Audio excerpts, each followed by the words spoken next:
하나님 말씀 여호수아 19장 1절에서 23절 교독합니다.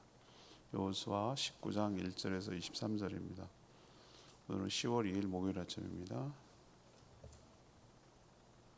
10월 2일 자문은 여호수아 19장 1절에서 23절 교독하겠습니다. 둘째로 시몬 곧 시몬 자손의 지파를 위하여 그들의 가족대로 제비를 뽑았으니 그들의 기업은 유다 자손의 기업 중에서라. 그들이 받은 기업은 브엘세바 곧 세바와 몰라다와 살살수알과 발라와 에센과 에톨라와 부돌과 호르마와 시글락과 벤 말가봇과 하살수사와 벨르바옥과 사루헤니니 13 성읍이요 또 그 마을들이며 또 아인과 림몬과 에델과 아산이니 4 성읍이요 또 그 마을들이며 또 네게베 라마 고 바알 부엘까지 이 성읍들을 둘러있는 모든 마을들이니 이는 시몬 자손의 지파라. 그들의 가족대로 받은 기업이라. 시몬 자손의 이 기업은 유다 자손의 기업 중에서 취하였으니 이는 유다 자손의 분깃이 자기들에게 너무 많으므로 시몬 자손이 자기 기업을 그들의 기업 중에서 받았음이었더라. 셋째로 스불론 자손을 위하여 그들의 가족대로 제비를 뽑았으니 그들의 기업의 경계는 사리까지이며 서쪽으로 올라가서 마랄라에 이르러 답베셋을 만나 용르암 앞 시내를 만나고 사리셋에서부터 동쪽으로 돌아 해 뜨는 쪽을 향하여 기슬로 다볼의 경계에 이르고 다블랏으로 나가서 야비야로 올라가고 또 거기서부터 동쪽으로 가드 헤베를 지나 엣 가신에 이르고 네아까지 연결된 리몬으로 나아가서 북쪽으로 돌아 한나돈에 이르고 입다엘의 골짜기에 이르러 끝이 되며 또 갓단과 나할랄과 시므론과 이달라와 베들레헴이니 모두 12 성읍과 그 마을들이라. 선이대로 받은 기업은 이 성읍들과 그 마을들이었더라. 넷째로 이사갈 곧 이사갈 자손을 위하여 그들의 가족대로 제비를 뽑았으니 그들의 지역은 이스라엘과 부슬롯과 수넴과 하바라임과 시온과 아니하락과 라핏과 가시온과 에베스와 레멕과 엔 간님과 엔 하닷와 벳바세스이며 그 경계는 다벌과 사하수마와 벳세메스에 이르고 그 끝은 요단이니 모두 16 성읍과 그 마을들이라. 이사갈 자손 지파가 그 가족대로 받은 기업은 그 성읍들과 그 마을들이었더라.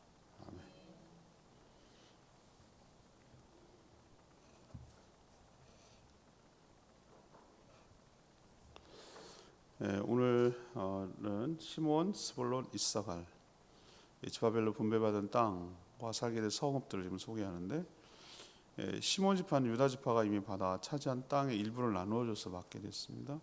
유다 지파가 너무 많아 나눠준 거죠. 시몬 지파는 연약한 지파였어요. 그들은 섬처럼 유다 지파 땅 안에 살았죠.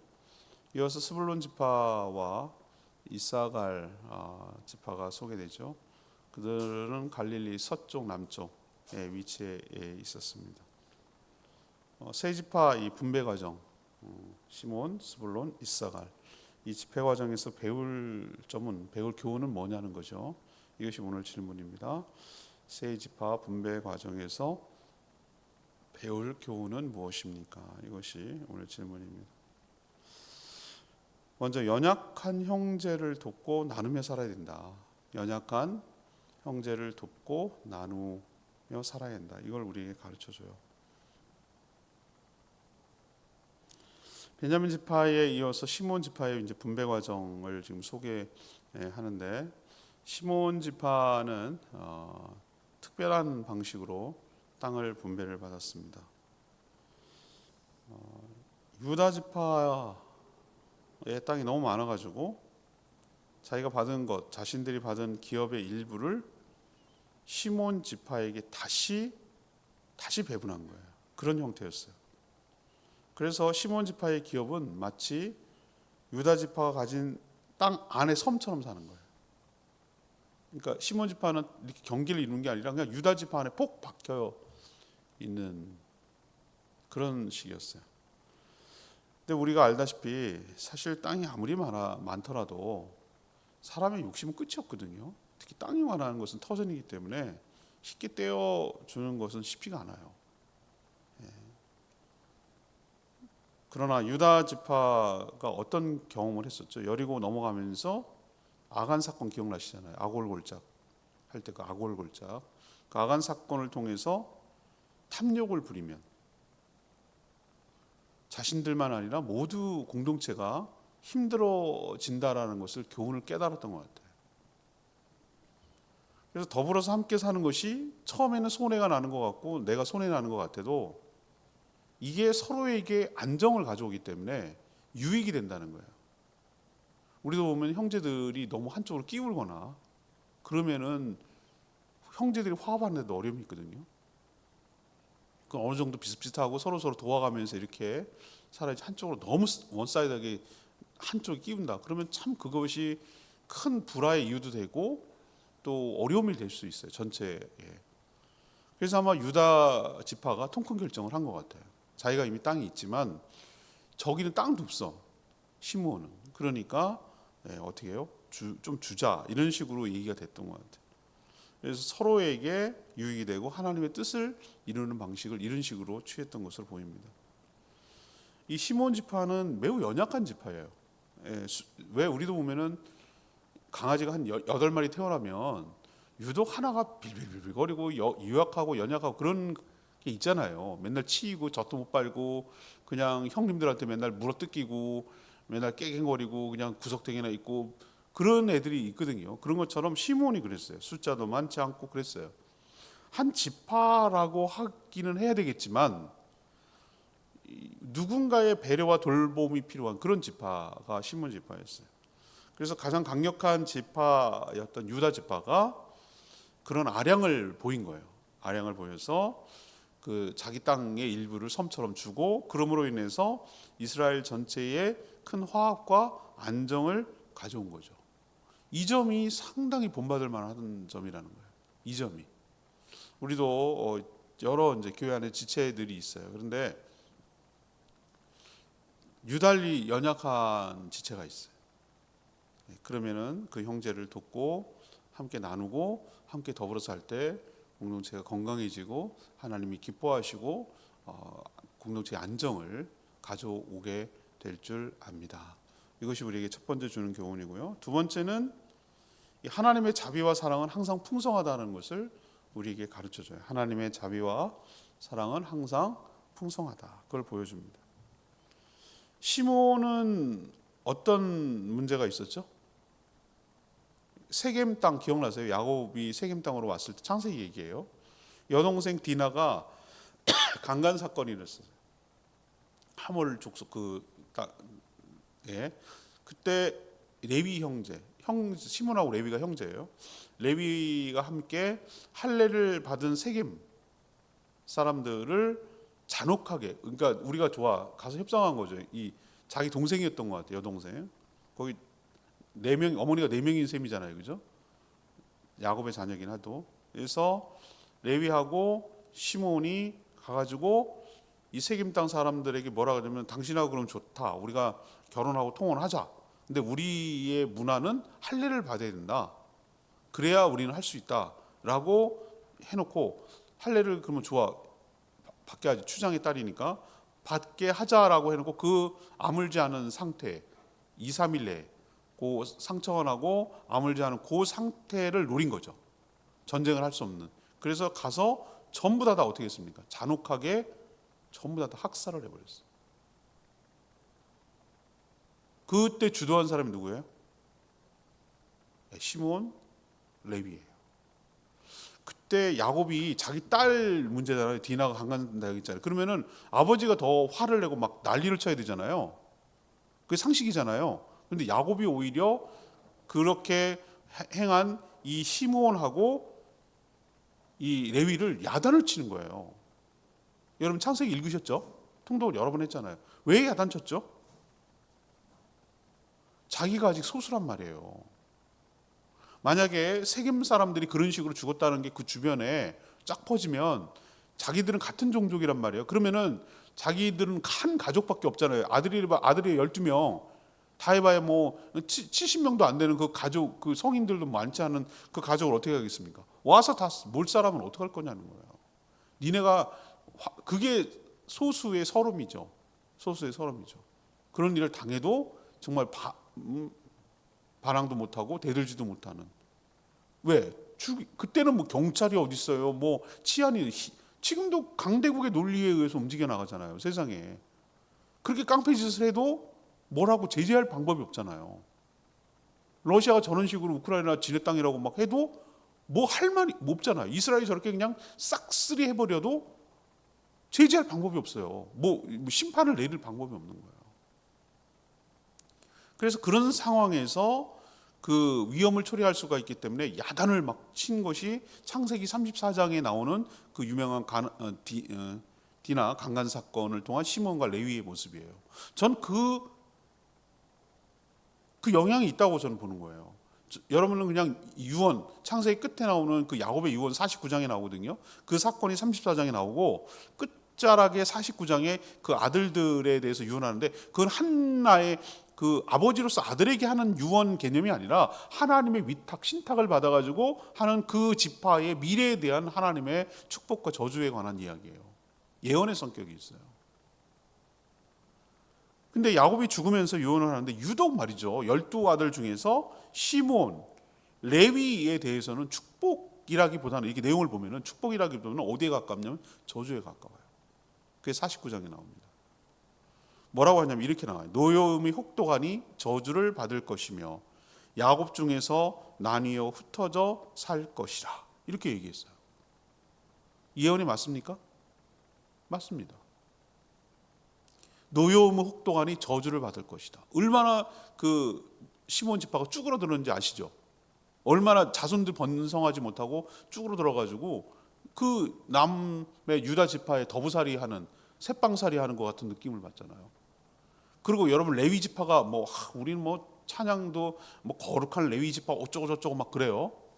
그리고 얘기하잖아요. 그죠? 레위 지파가 거기서 제사장도 나오고 그런데 가만 생각해 보세요. 그게 어쩌면 하나님의 어쩌면은 특권일 수도 있는데 그게 굉장한 혹독한 벌일 수도 있어요. 레위 지파 어떻습니까? 자기 땅도 없어. 흩어져서 살아야 돼. 전국 그러니까 이스라엘 전체에 지파를 초월해서 48개 성을 레위 지파에게 줬어요. 레위 지파들을 썼는데 골고루 그냥 흩어져서 살아야 돼. 뭉쳐서 살 수가 없어. 제사장도 나왔잖아요. 아니요. 백성들을 섬겨야 하는 백성들의 그 영적인 종으로 하나님의 종으로 살아야 되는 어떤 제약된 삶을 살아가는 것이에요. 굉장한 부담감과 굉장한 제약이에요. 백성들이 11조를 하지 않으면 굶어 죽어요. 그러니까 그들이 11조를 할 수 있도록 복을 빌어야 되고 그 어떻게 보면은 그들이 잘 되기를 바라야 되는 거예요. 그들이 소득의 11조가 그들의 수입이에요. 하나님 땅도 안 줬어요. 그 텃밭 정도 줬어요. 그 48개 성읍 중에 그 성 근처에 있는 정도만 줬지 기업을 준 적이 없어요. 하나님께서. 그러니까 이게 축복입니까? 저주입니까? 어떤 면에서는 축복이고 어떤 면에서는 저주예요. 어떤 면에서는 축복이죠?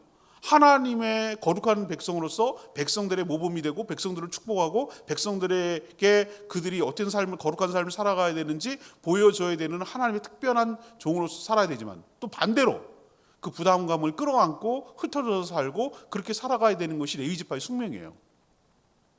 근데 이게 어디서 나온 거야? 라고 생각을 한번 유추를 해보면 거꾸로 거슬러 올라가면 어디로 올라갔냐면 그 창세기 34장 사건이에요. 디나 사건. 시몬하고 레위가 주도해가지고 그 짓을 한 거예요. 거기에 대한 어쩌면 대가를 치르는 것이 야곱의 유언 형태로 나타났고 그것이 실현되는 것을 우리는 지금 시몬 지파의 모습을 통해서 볼 수 있는 거죠. 그럼에도 불구하고 오늘 포인트는 그게 아니에요. 그러니까 이렇게 살아 라고 말하려고 하는 게 아니에요. 그러면 이들이 다 없어지고 그래야 되지만, 그럼에도 불구하고 이게 하나님의 사랑 아니겠습니까? 그럼에도 불구하고 하나님은 그 연약하고 부족하고 그 모자란 그들에게 자비와 사랑을 베풀어 주신 줄 압니다. 이게 하고 싶은 얘기예요. 그래서 이들에게도 살아갈 기업을 그 큰 가장 형님 같은 집파인 유다가 형님은 아니에요. 루벤이 장남인데, 장남이 또 큰 실수를 했잖아요. 아버지 첩을 건드리고 막, 이 집은 진짜 이상한 집아니야. 하여튼 창세기 보면은 이 인간이 저지를 수 있는 모든 것들을 다 보여주는 것 같아요. 모든 유형들을 다 보여주는 것 같아요. 있을 수 없는 여러 가지. 근데 유다는 뭐 완벽합니까? 여기도 좀 희한한, 얘도 좀 문제 있어. 아무튼 그럼에도 불구하고 그 허물과 죄와 실수에도 불구하고 제가 느끼는 바는 뭐냐면, 우리가 완벽하고 아주 철두철미하고 거룩하고 죄가 요만큼도 없고 그래서 하나님이 우리를 사랑하시는 것이 아니라, 우리도 보면 허물도 많고 죄도 많고 부족하고 실수도 많고 뭐 잘못한 것도 많고 여러 가지 많음에도 불구하고, 마음에도 불구하고 하나님의 사랑이 그것을 덮는 거예요. 하나님의 은혜가 그것을 덮는 거예요. 그걸 우리에게 지금 가르쳐주고 있는 거예요. 그들도, 시므온도 없어진 것이 아니라 유다를 통해서 기업을 받았죠. 분노해서 경솔한 짓을 함으로써 부모와 형제들, 일가족을 다 큰 위험을 초래하게 할 뻔했는데도 불구하고, 오히려 그 형제로부터, 다 죽일 뻔했는데 그 형제로부터 도움을 받아서 살 길이 열리도록 한 그 은혜가 여기에 있는 것이죠. 우리 역시 허물이 큰 연약한 자들이에요. 그럼에도 불구하고 하나님의 사랑과 은혜는 우리의 허물보다 더 커요. 그래서 오늘도 숨쉬고 있고, 우리가 살아갈 터전이 있고, 우리가 살아가는 이유가 거기에 있다는 거 기억하시고, 늘 하나님 은혜에 감사하며 살아가는, 그렇다고 그러니까 하나님은 언제든지 우리 편이고 언제든지 그렇게 대하라는 얘기가 아니라, 그 은혜에 감사라는 의미로, 이럼에도 불구하고 그럼에도 불구하고 이렇게 사랑하시는 하나님의 사랑에 감사하며 살아가는, 그리고 낭망하거나 좌절하거나 절망하지 말고 하나님의 사랑이 우리를 더 크게 지배한다는 거 기억하시고 희망을 가지고 소망을 갖고 살아가게 되기를 바랍니다. 세 번째 오늘 얘기하고 싶은 건요, 하나님의 축복은 약속 그대로 이루어지는구나 라는 것을 또 한 번 확인하는 거예요. 이 시므온 지파 다음으로 소개되는 지파가 오늘 세 지파 얘기는 하는데, 스불론, 이사갈, 이 두 지파 얘기가 소개되거든요. 오늘 본문이 그래요. 내일은 이제 아셀 지파에 대해서 얘기할 거고요. 이 스불론은 문하세 지파가 제일 강력해져. 에브라임하고 문하세가 강력하잖아요. 문하세 지파 바로 위에 땅을 동서로 나눠서 받는 게 스불론, 이사갈, 이 두 지파예요. 스불론은 누구의 자녀입니까? 어디서, 엄마가 누구예요? 야곱과 레아. 눈이 흐리고, 난 눈이 흐렸단 말이 난 지금 무슨 말인지, 근시인가? 이런 생각이 들기도 하고, 눈이 흐렸다 총기가 없다는 얘기인가? 이런 생각이 드는데, 아마 내 생각에는 근시가 아니었어. 옛날에 안경이 어디 있어? 그렇죠? 옛날에 무슨 안경이 있겠어? 그러니까 눈이 안 좋았던 것 같아. 라의 동생이 이쁘기도 하고 그러나 보죠. 총명한 나보죠. 아무튼 레아하고 사이에서 태어난 막내 아들이 누구냐면 스불론이에요. 레아 사이에서 태어난 막내 아들. 그리고 이사갈이 바로 그 형이에요. 그러니까 레아의 자손이에요. 그러나 스불론이 먼저 땅을 분배받는 거 여러분 아세요? 먼저 소개되고 있고, 이런 게 어디서 나왔죠? 제가 알려드렸잖아요. 에브라임하고 문하세도 그랬다고요. 문하세가 형이에요, 요셉의 중에서. 근데 에브라임 동생이 먼저 소개되잖아요. 하나님의 하는 건 뒤바뀌는 거 볼 수 있어요. 왜 그러냐면, 이것도 야곱의 유언에서 찾아야 돼요. 야곱이 죽을 때 유언하면서 누구부터 했는지 아세요? 형님부터 했어요. 동생부터 했어요. 스불론을 이사갈보다 먼저 축복했어요. 막내인데. 야곱은 스불론이 뭐라고 했냐면, 해변에 거주할 것이다 라고 그렇게 예언했고요. 이사갈은 양의 우리 사이에 꿇어 앉은 건장한 나귀 같다, 이런 은유를 썼어요. 누가? 이사갈을. 그러니까 이사갈은 쉴 곳을 보고 좋게 여기며 토지를 보고 아름답게 여기며 어깨에 짐을 메고 압제 아래 섬길 것이다. 이런 예언을 했어요. 야곱이. 이건 이 지파가 어떻게 살아갈 것을 예언하는 거거든요. 야곱의 예언대로 된 거 아니겠어요? 이사갈이 받은 기업이 실제로 좋은지는 몰라요. 그런데 중요한 것은 그들이 그 땅을 어떻게 보느냐가 중요해요. 하나님께서 그 토지를 아름답게 야곱의 입을 통해서, 그렇지만 어깨에 짐을 맨다는 얘기는 뭐죠? 압제 아래 있다는 얘기는 뭐죠? 누군가의 지배를 받고 무거운 짐을 지고 살아가야 될 것이다 라는 것이죠. 두 가지예요. 좋은 땅에서 살게 될 것이지만 건장한 나귀처럼 삶의 무게를 지고 그렇게 살아가야만 한다 이거죠. 우리도 보면은 형제들 가운데 특이한 경우가 있어요. 정말 우직스럽게 돈을 벌어서 형제들을 돕고 그렇게 하고 있는데 삶이 너무 고단해. 어떤 형제는 룰루랄라 띵가 그러면서 쉽게 사는 것 같은데도 잘 먹고 잘 살아. 그리고 늘 빌붙어서 살아도 뭐 하나도 부족함이 없고 뭐 그렇게 살아. 희한해. 사는 게 다 달라. 어떻게 한 뱃속에 나왔는데도 희한하게 다 달라. 어떤 사람은 그냥 죽으라고 그냥 일관성 있게 성실하게 우직하게 정말 소처럼 일을 하고 그렇게 살아가는 집도 있고 다 다르죠, 그죠? 그런데 요 이사갈이 그런 거예요. 이사갈이 다 뭐죠? 나귀처럼 짐을 지고 살아가야 된다고. 그러니까 그만큼 삶이 고단할 수 있는데 먹고는 사는 얘기죠. 근데 그 약속, 좋은 땅을 얻을 거라는 약속이 그대로 이루어진 거예요. 우리도 하나님의 이 하신 말씀, 이게 어떨 때 무섭다는 생각까지 들고, 그러나 무섭게만 받아들이지 말고 그것은 우리에게 축복이에요. 축복. 신약이 넘어오면서 예수 그리스도께서 우리에게 약속한 것, 또 여러 사도들을 통해서 약속한 모든 그 약속의 말씀들이 막 수두룩하거든요. 수두룩해요. 근데 그걸 우리가 자꾸 간과해서 그렇지, 여러 많은 수고하고 무거운 짐진 자들 다 내게로 오라. 내가 너희를 쉬게 하리라.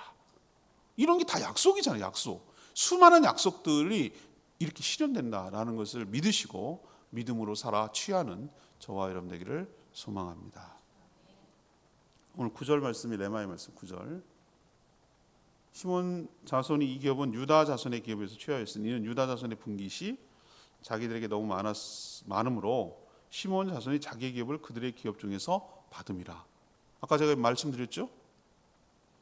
사람은 대부분 이기적이에요. 자기중심적이고 자기 수중에 들어오면 남에게 나눠주기가 쉽지 않아요. 특히 땅 같은 경우는 얘기가 달라요. 영원히 소유가 되고 한 번 정해지면 되돌리기가 쉽지 않아서 더더욱 나누기가 쉽지 않아요. 그러나 유다 지파는 시몬 지파에게 자신들이 이미 확보한 땅을 기꺼이 나눠줬어요. 넓기도 해. 제가 지도를 봤거든요. 유다 진짜 반을 차지해서 반을. 내가 보니까 거의 반이에요, 반. 그러니까 거기다가 이렇게 땅을 일부러 자기가 섬처럼 나눠줘도 그래도 많아요. 그렇지만 여러분, 많다고 아깝지 않은 사람이 어디 있습니까? 많을수록 더 부자가 더 인색하더라고. 아까워요. 아주 지독스러워요. 그렇더라고. 없는 사람이 더 인정이 많아. 제가 보니까. 있는 사람 독해요. 그래서 부자가 됐나 봐. 특히 땅 같은 건 나눠주기 쉽지 않아요. 그런데도 많아서 줬다? 이건 설명이 안 돼요. 땅 그냥 두면 뒀지 나누진 않아요. 그런데 이거는 뭐냐? 하나님의 특별한 명령을 순종한 것 같아요. 네 형제가 저렇게 땅도 없이 기업도 없이 저러고 있는데 그냥 되겠냐? 아버지 하나님의 마음을 받은 것 같아요. 아버지 하나님은 부모의 마음. 하나님의 시각과 이렇게 보면 하나님의 눈으로 바라보면 얼마나 마음이 짠하겠어요. 그렇지 않아도 일로 치이고 절로 치이고 그냥 젖못 먹은 강아지처럼 시몬 지파가 저런데 그냥 일리 치이고 저리 치고 깍두기처럼 천덕부러기처럼 있는데 넌 형님이 좀 돌봐야지, 챙겨줘야지, 그래야 쟤네가 살아갈 거 아니야? 그렇게 생각이 들었던 것 같아요. 그 유다 지파가. 그래서 자기 땅의 일부를 이렇게 나눠준 이 마음을 우리도 좀 하나님의 마음을, 제가 늘 기도하는 게 그거예요. 하나님, 저는 요만큼밖에 안 돼요. 하나님 아시잖아요. 저는 소갈딱지 요만해요. 근데 하나님, 하나님의 마음을 부어주세요. 하나님의 마음을 부어줘서 하나님의 시각과 하나님의 마음으로 넉넉해지게 해주세요. 그래서 그 하나님의 마음을 헤아려 가지고 뭘 하나님이 기뻐하시는지를 잘 분별하고 그 뜻에 순종하며 하나님의 마음을 기쁘게 해드리고 시원케 해드리는 저희가 되게 해주세요 라고 기도하거든요. 유다가 이렇게 시몬 지파에게 했을 때 하늘의 하나님께서 왜 너 바보냐? 이렇게 말씀하셨을 것 같아요? 아닙니다. 하나님 굉장히 흐뭇해하시고 기뻐하시고 좋았을 거라고 저는 생각해요. 우리도 이렇게 하나님의 마음을 가지고 살아가는, 넉넉히 베풀고 나누고 살아가는 저와 여러분 되기를 소망합니다. 오늘 말씀 붙들고 기도하기 전에 찬양지 254장, 찬양지 254장입니다.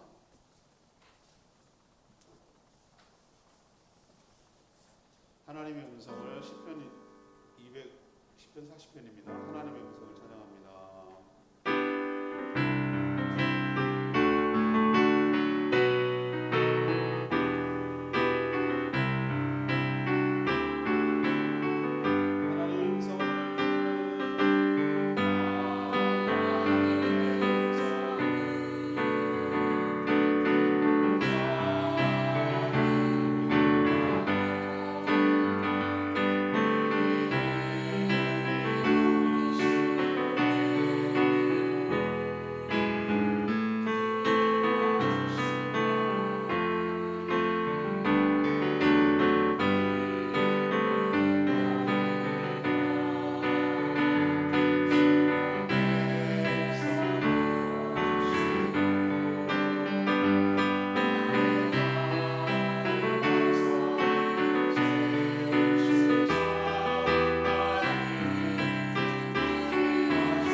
그래서 어쨌다는 거야. 뭐 알지도 못하는 지명만 쭉 나오고. 근데 그 창세기와 곁들여서 이 지파의 야곱의 축복과 곁들여 생각하면은, 그리고 그 지파가 어떤 일을 했는지를 기억을 하면 은혜가 되는 거예요. 아, 하나님의 사랑이 우리의 허물과 죄악에도 불구하고 그 사랑이 지속되는 거예요. 하나님께서는 연약한 형제를 돕고 그렇게 나누며 살아가는 것을 하나님은 아주 기뻐하시는 거예요. 연약함에도 불구하고 좋은 땅을 주시고 자기 나름대로의 삶을 살아가도록 각자에게 알맞는 축복을 주시는 거예요. 이런 것을 오늘 말씀을 통해서 깨달으시고 저희도 하나님 아버지의 마음을 우리 마음 가운데 부어주시옵소서. 그 하나님의 마음을 헤아려서 그분을 기쁘게 해드리는 대로 우리가 살아가길 바라고 주여 외치며 기도하겠습니다. 주여.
하나님 유다 지파가 자신들이 받은 땅 일부를 기꺼이 시몬 지파에게 나눠주는 것을 보면서 참 많은 도전을 받습니다.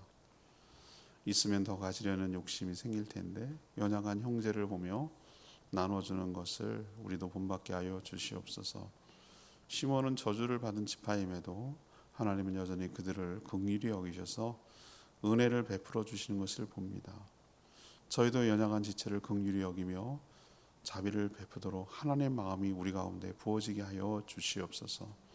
하나님의 축복 그리고 약속은 반드시 이루어지는 것을 봅니다. 세상의 순서대로 축복이 이루어지는 것이 아님을 봅니다.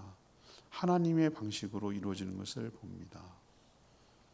하나님, 저희도 그런 하나님의 은혜를 입게 하여 주시옵소서. 오늘도 간구하는 기도 주님 들어주시고 주님과 동행하는 복된 하루 살아가도록 축복하여 주시옵소서. 본격적으로 이제는 추석 연휴가 시작되는데 우리 성도들 마음이 분주한 가운데도 해야 할 일을 잘 감당하게 하시고 하나님 잃어버리지 않게 하여 주시고 온전히 주일 예배를 드리며 제사 아닌 가정 예배를 드릴 수 있도록 그 마음의 중심에 신앙이 굳게 서게 하여 주시옵소서. 오늘도 주님과 동행하는 복된 하루를 살게 하여 주시길 원하며 예수 그리스도의 이름으로 축복하며 기도합니다. 아멘. 오늘 하루도 주의 은총 가운데 살게 되기를 축복합니다. 충분히 기도하고 오늘 하루 시작하겠습니다.